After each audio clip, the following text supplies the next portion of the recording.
ನಮಸ್ಕಾರ. ಮೈಸೂರಿನಿಂದ ನಾನು ಸುಪ್ರೀತ್ ಅನಂತಸ್ವಾಮಿ. ಕಾರ್ಲೆ ಹೆಬಿಟೈಟ್ ಎಂಬ ಮೂಢ ಅನುಮೋದಿತ ಲೇಔಟಲ್ಲಿದ್ದೀನಿ.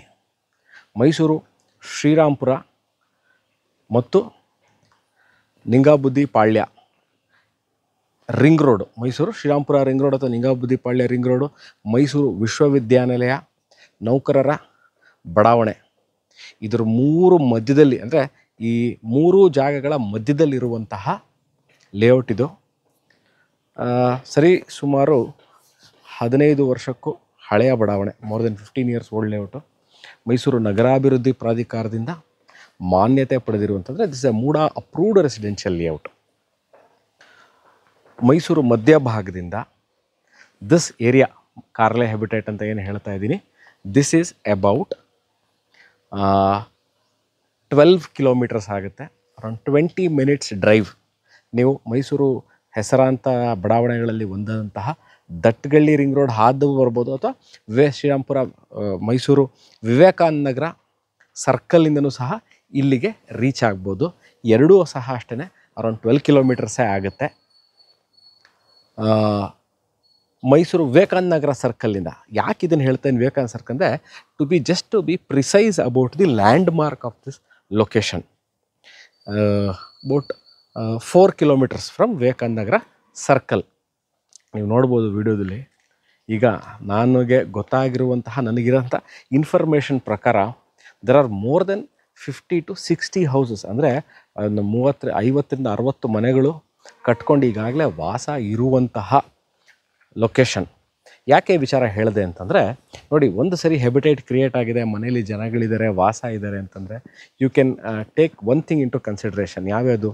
ಎಲೆಕ್ಟ್ರಿಸಿಟಿ, ವಾಟರ್, ಕುಡಿಯೋ ನೀರಿನ ವ್ಯವಸ್ಥೆ, ಅಂಡರ್ಗ್ರೌಂಡ್ ಡ್ರೈನೇಜ್ ಸಿಸ್ಟಮ್ ಅಂದರೆ ಒಳಚರಂಡಿ ವ್ಯವಸ್ಥೆ, ಆನಂತರ ಡ್ರೈನ್ ವಾಟರ್ ಎಕ್ಸಿಟ್ ಲೈನ್ಸ್ ಅಂದರೆ ಮೋರಿಗಳು, ಇವೆಲ್ಲವೂ ಇರುವಂತಹ ಏರಿಯಾ ಅಂತ. ಒಂದೋ ಎರಡೋ ಮನೆ ಇದ್ದರೆ I wouldn't be telling okay ಅದಿದೆ ಈ ಥರ ಇದೆ ಅಂತ. ಇವಾಗ 45ರಿಂದ 50 ಮನೆಗಳಿದೆ ಅಂತ ಹೇಳಿದಾಗ ಭಾಳಷ್ಟು ಜನ ಇದ್ದಾರೆ. ಸೈಟನ್ನ ತಗೊಳ್ಳಿಕ್ಕೆ ಇದು ಬಹಳ ಸೂಕ್ತವಾಗಿರುವಂಥ ಜಾಗ. ನಾನು ಇದನ್ನು I wouldn't call this A gated community, I would call this A semi gated community. ಯಾಕಂದರೆ ಏನು ಈ 13-15 ಎಕರೆ ಅಂತ ನಾನು ಹೇಳ್ತಾ ಇದ್ದೀನಿ, ಈ ಲೇಔಟ್ ಮಾಡಿದರೆ it is almost like a compounded property, but not thoroughly secured ಇರಲ್ಲ. But compounded property, probably they would have made association, ಇದರೊಳಗಿರೋ ಒಂದು ಚಿಕ್ಕ ಒಂದು ಸ್ಮಾಲ್ ಅಸೋಸಿಯೇಷನ್ ಮಾಡಿಕೊಂಡು ಇದಕ್ಕೆ ಬೇಕಾಗುವಂತಹ, ನಿರ್ವಹಿಸಲಿಕ್ಕೆ ಬೇಕಾಗುವಂಥ ಒಂದು ಕಮ್ಯುನಿಟಿ ಮಾಡ್ಕೊಂಡು ಇರುವಂತಹ ಸಾಧ್ಯತೆಗಳು ಇರಬಹುದು. I am not very much sure about it. ಮತ್ತು ಅದ ನಂತರ ನಿವೇಶನಗಳ ಮೇಲೆ ಇನ್ವೆಸ್ಟ್ಮೆಂಟ್ ಮಾಡ್ತೀನಿ ಅನ್ನೋರಿಗೆ this is one of those areas. Very good area, ಬಹಳ ಕಾಮ್ ಆಗಿದೆ. ನಾನು ವೀಡಿಯೋ ಮಾಡ್ಬೇಕಾದ್ರೆ ನಿಮ್ಗೆ ಯಾವುದೂ ಬಹಳ ನಾಯ್ಸ್ ಇಲ್ಲ, ಸೌಂಡ್ ಇಲ್ಲ, ಗಲಾಟೆ, ಪೊಲ್ಯೂಷನ್ ಇಲ್ಲ. ಮತ್ತು ಇದು 15 ವರ್ಷ ಹಳೆ ಲೇಔಟ್ ಅಂತ ಇದ್ದೀನಿ. ಒಂದ್ಸರಿ ಮರಗಳನ್ನೂ ತೋರಿಸ್ತಾರೆ ಸುತ್ತಮುತ್ತ. ಭಾಳ ಚೆನ್ನಾಗಿ ಈಗಾಗಲೇ ಮೋರ್ ದೆನ್ 30-40 ಫೀಟ್ ಎತ್ತರಕ್ಕೆ ಬೆಳೆದಿರೋ ಮರಗಳು ಈಗಾಗಲೇ ಬಂದಿದೆ. ಅಂದರೆ ಗ್ರೀನ್ರಿ, ಆಕ್ಸಿಜನ್ ಲೆವೆಲ್ಲು ಹೈ ಇರುತ್ತೆ. ಭಾಳಷ್ಟು ಮನೆಗಳಿರೋ ಇದ್ರೂ ಸಹ ಭಾಳಷ್ಟು ಮರಗಳಿದೆ. ಮರಗಳನ್ನ ಚೆನ್ನಾಗಿ ಮೇಂಟೈನ್ ಮಾಡಿ ಬೆಳೆದ್ಬಿಟ್ಟಿದೆ ಮರಗಳು. ಸೊ ಒನ್ಸ್ ಒಂದು ಲೆವೆಲಿಗೆ ಮರಗಳು ಹೋದ್ಮೇಲೆ you don't need to much of maintenance. ಚೆನ್ನಾಗಿದೆ, ಗ್ರೀನ್ರಿ ಭಾಳ ಚೆನ್ನಾಗಿ ಕ್ರಿಯೇಟ್ ಮಾಡ್ಕೊಂಡಿದ್ದಾರೆ. ನೀವು ನೋಡ್ಬೋದು, ನಾನು ಯಾವುದೋ ಒಂದು ರೋಡಲ್ಲಿ ಇದ್ದೀನಿ. ಐ ಆಮ್ ನಾಟ್ ಟೆಲ್ಲಿಂಗ್ ಈ ಸೈಟು ಈ ಮನೆ ಸೇಲ್ಗಿದೆ ಅಂತ. ಯಾವುದೋ ಒಂದು ರೋಡಲ್ಲಿ ನಿಂತು ನಾನು ವೀಡಿಯೋ ಮಾಡ್ತಾಯಿದ್ದೀನಿ. ಡಾಂಬರೀಕರಣ, ಟಾರ್ ರೋಡ್ ಆಗಿದೆ, ಮನೆಗಳಿದೆ, ವೆರಿ ಸ್ಪೇಷಿಯಸ್ ರೋಡ್ಸ್.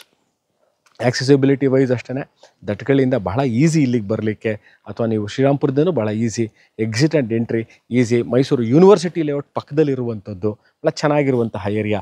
ನಿಮಗೆ ದಿನನಿತ್ಯಕ್ಕೆ ಬೇಕಾಗುವಂತಹ ಸಾಮಗ್ರಿಗಳು ಏನೇ ಬೇಕಿದ್ರು you have to just go till Vivekananda circle ಅಥವಾ BML arch. BML arch is hardly out 1.5 kilometre from here. So ನಿಮ್ಗೆ ಯಾವುದೇ ತರಹ ತೊಂದರೆಗಳಿರಲ್ಲ. ಭಾಳ ಜನ ಕೇಳುವಂಥ ವಿಚಾರ, ಸ್ಕೂಲ್ಗಳು ಯಾವ್ದಾರ ನಮಗೆ ಇದ್ದರೆ ಒಂದು ಹತ್ತಿರ ಯಾವ್ದಾರ ಒಂದು 2-3 ಸ್ಕೂಲ್ ಇದ್ದರೆ ಸಾಕು ನಮಗೆ, ನಾವು ಹೆಂಗೋ ಸಿಟಿಲಿ ಓಡಾಡಿಕೊಂಡು ಕಮ್ಯುನಿಕೇಟ್ ಮಾಡ್ಕೊಂಡು ಇದ್ಬಿಡ್ತೀವಿ ಅಂತಾರೆ. ಸ್ಕೂಲ್ಗಳು ಬೇಕಾಗಿದೆ. ಮೈಸೂರಲ್ಲಿ ಈ ಭಾಗದಲ್ಲಿ ಯಾವ ಸ್ಕೂಲ್ಗಳಿದೆ ಅಂತಂದರೆ, ಕ್ರೈಸ್ಟ್ ಪಬ್ಲಿಕ್ ಸ್ಕೂಲ್ ಇದೆ, ಪ್ರಮತಿ ಇದೆ, ಅಥವಾ ನಿಮಗೆ ನಿಯರೆಸ್ಟ್ ಪಾಯಿಂಟ್ ಇನ್ನೊಂದು ದೊಡ್ಡ ಸ್ಕೂಲ್ ಬೇಕು, ನಾವು ಟ್ರಾನ್ಸ್ಫರಬಲ್ ಜಾಬಲ್ಲಿ ಇರ್ತೀವಿ ಅಂದರೆ ನ್ಯಾಷನಲ್ ಪಬ್ಲಿಕ್ ಸ್ಕೂಲ್ ಸಿಗುತ್ತೆ. ಕುವೆಂಪು ನಗರದ ಕಡೆ ಬಂದರೆ ಭಾಳಷ್ಟು ವಿದ್ಯಾಸಂಸ್ಥೆಗಳಿದೆ. So school is not a problem. ಭಾಳಷ್ಟು ಸ್ಕೂಲ್ಗಳು ಹಾರ್ಡ್ಲಿ ಅಬೌಟ್ 5 ಕಿಲೋಮೀಟರ್ಸ್ ರೇಂಜಲ್ಲಿ ನಿಮಗೆ ಒಂದು 6ರಿಂದ 7 ಸ್ಕೂಲ್ ಆಪ್ಷನ್ಗಳು ಇರುವಂತಹ ಏರಿಯಾ. ಸೊ ಮೈಸೂರು ಸಿಟಿ ಸೆಂಟರ್ಗೆ ಅಬೌಟ್ ಇಲ್ಲಿಂದ ಈಗಾಗಲೇ ಹೇಳಿದ್ರೆ it's a 20 minutes drive. Karle Habitat ಅಂತ ಈ ಲೇಔಟಿನ ಹೆಸರು. ಏನೇನು ಡೈಮೆನ್ಷನಲ್ಲಿ ಈ ಸೈಟ್ಗಳನ್ನ ಮಾಡಿದರೆ ಇಲ್ಲಿ ನನ್ನ ಗೊತ್ತಿರುವಂಥ ಪ್ರಕಾರ 20-30 ಭಾಳ ರೇರ್. ಓಕೆ, 30-40, 30-50, 40-60 ಸೈಟ್ಗಳು ಇಲ್ಲಿದೆ. ಸೊ ನಾನು ಡಿಸ್ಕ್ರಿಪ್ಷನಲ್ಲಿ ಯಾವ ಸೈಟು ಸೇಲ್ಗಿದೆ, ಏನು ಮೆಷರ್ಮೆಂಟು, ಏನು facing, what is the rate of the property which is for sale ಅಂದರೆ ಮೆನ್ಷನ್ ಮಾಡಿರ್ತೀನಿ. ಮತ್ತು ನೀರಿನ ವಿಚಾರ ಭಾಳ ಯಾರೋ ಒಬ್ಬರು ಕೇಳಿದರು, ನಾವು ಬೋರ್ವೆಲ್ನ ಇಲ್ಲಿ ಹಾಕ್ಸ್ಲಿಕ್ಕೆ ಅವಕಾಶ ಇದೆಯಾ ಅಂತ. ನಾವು ಯಾವುದೇ ಲೇಔಟಲ್ಲಿ ಇಲ್ಲಿ ಹಾಕ್ಸ್ಬೋದು, ಬೋರ್ವೆಲ್ ಇಲ್ಲಿ ಹಾಕ್ಸೋಂಗಿಲ್ಲ ಅಂತ ಹೇಳೋಂಗಿಲ್ಲ. ಆ ಲೇಔಟ್ದೇ ಆದಂತಹ ಯೂಶಲಿ ಸೊಸೈಟಿಗಳದಂಥ ಒಂದೊಂದು ಕಾನೂನುಗಳಿರುತ್ತೆ, ಅದನ್ನು ನಾವು ಚೆಕ್ ಮಾಡಬೇಕಾಗತ್ತೆ. ನೀವು ಪರ್ಸ್ನಲಾಗಿ ಅದನ್ನು ನನ್ನ 1-to-1 ಕಮ್ಯುನಿಕೇಟ್ ಮಾಡಿದಾಗ I would be able to very clearly explain about the water source. ಬೋರ್ವೆಲ್ಲು ನೀರಿನ ವ್ಯವಸ್ಥೆ ಇದೆ ಈ ಲೇಔಟ್ನಲ್ಲಿ. ಏನು ಮಾಡಿದೆ ಅಂತ, ಒಂದು ಬೋರ್ವೆಲ್ ಇದ್ದು ಎಲ್ಲ ಮನೆಗಳಿಗೂ ನೀರಿನ ಸಪ್ಲೈ ಆಗುವಂತಹ ವ್ಯವಸ್ಥೆ ಇರುವಂತಹ area. So water is not at all A problem in this part of area. So ಈ ವಿಡಿಯೋ ನೋಡ್ತಾ ಇದ್ದು ವೀಕ್ಷಕರೇ, ಈ ಜಾಗದಲ್ಲಿ ಈ ಲೇಔಟಲ್ಲಿ ಯಾವ ಸೈಟ್ ಇದೆ ಅಂತ ಡಿಸ್ಕ್ರಿಪ್ಷನ್ ನಾನು ಮೆನ್ಷನ್ ಮಾಡಿರ್ತೀನಿ. ಇದ್ರ ಬಗ್ಗೆ ಇನ್ನಷ್ಟು ಮಾಹಿತಿ ಬೇಕು ಅಂದಲ್ಲಿ you can please do contact me. Thank you very much for watching this video.